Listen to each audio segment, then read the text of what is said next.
Okay, ഗവൺമെന്റിന് ഇപ്പൊ വില പിടിച്ച് നിർത്തണം എന്നുണ്ടെങ്കിൽ നികുതി കുറയ്ക്കുക എന്നുള്ളതേ ഉള്ളൂ. അദ്ദേഹം പറഞ്ഞാൽ നികുതി കൂട്ടിയത് കൊണ്ടാവും എന്ന് എനിക്ക് തോന്നുന്നില്ല. അല്ല, സെൻട്രൽ ഗവൺമെന്റ് 0% ആക്കി ഡ്യൂട്ടി ഇനി അടിക്കാൻ വരുന്ന ആൾക്ക് അങ്ങോട്ട് കൊടുക്കേണ്ട അവസ്ഥയാണ്. മേടിക്കുന്നില്ല. സംസ്ഥാന സർക്കാർ അതിൽ ഇടപെടണം. സംസ്ഥാന സർക്കാർ ഇടപെട്ട് സംസ്ഥാന സർക്കാർ ഇമ്പോസ് ചെയ്തിട്ടുള്ള ആ നികുതിയിൽ തൽക്കാലം ഈ പ്രശ്നം പരിഹരിക്കുന്നത് വരെ അത് പരിപൂർണമായും മാറ്റിവെക്കട്ടെ.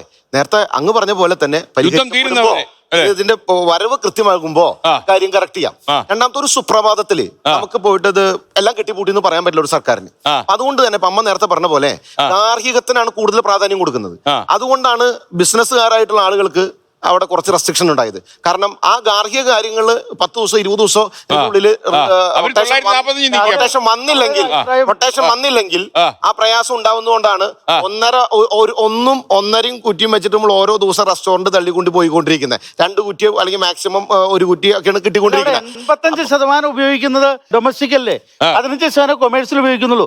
അവർക്കൊരു 100 രൂപ വർധന പോകുന്ന കഴിഞ്ഞാൽ 25 ദിവസം അല്ലെങ്കിൽ 45 ദിവസത്തിനിടയ്ക്ക് 100 രൂപ വരും. ഈ പ്രതിസന്ധിക്ക് ഇവിടെ 1000 രൂപ വർധന വരുന്നതിന് പകരം അത് പകുതിയാക്കി കുറയ്ക്കാൻ മേലെ. യുദ്ധം തുടങ്ങി ഇത്ര കാലം വർധന ഉണ്ടാകും. 50 ദിവസം 60 ദിവസത്തെ സ്റ്റോക്ക് നമ്മുടെ അടുത്തുണ്ട്. സ്വാഭാവികമായിട്ട് ഇനി അവിടെ ക്രൂഡ് ഓയിൽ വില കുറയുന്ന സമയത്തും അത് ഇങ്ങോട്ട് വന്ന് ഇവിടെ അത് കൺവെർട്ട് ചെയ്ത് വരുന്ന സമയത്ത് എടുക്കുന്ന കുറച്ച് സമയങ്ങളുണ്ട്.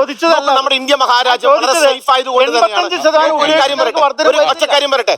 ഇദ്ദേഹം പറഞ്ഞല്ലോ, നിതിൻ ഗഡ്കരിയുടെ കാര്യം പറഞ്ഞല്ലോ, ശരിയാണ് സാർ. ഹൈഡ്രജൻ ഇപ്പൊ അടുത്ത ഒരു കാര്യം, അദ്ദേഹം ആ ഉപയോഗിക്കുന്ന വാഹനത്തിന് ഉപയോഗിച്ചുകൊണ്ട് അതിന്റെ സബ് പ്രൊഡക്റ്റ് എന്ന് പറയുന്നത് വാട്ടറാണ്. അത് ഏറ്റവും കൂടുതൽ അടുത്ത പരീക്ഷണമായിട്ട് വന്നുകൊണ്ടിരിക്കുകയാണ്. നോക്കും, നമ്മുടെ രാജ്യത്ത് സേഫ് ആയതുകൊണ്ടാണെന്ന് ഒപ്പക് രാജ്യത്തിന് ഇറങ്ങി പോന്നിട്ടല്ലേ UAE നമ്മളുമായിട്ട് ഒപ്പുവെച്ചത്. എസ്കൈന് അറിയാമല്ലോ എന്താണ് 30 ലക്ഷം ബാരലാണ് നമ്മുടെ അവിടെ സൂക്ഷിക്കാമെന്നും നമ്മുടെ ഭാവിയിൽ പ്രതിസന്ധി പരിഹരിക്കേണ്ട സാഹചര്യം വന്നാൽ അതിനെ പരിഹരിക്കാൻ തീരുമാനമല്ലേ.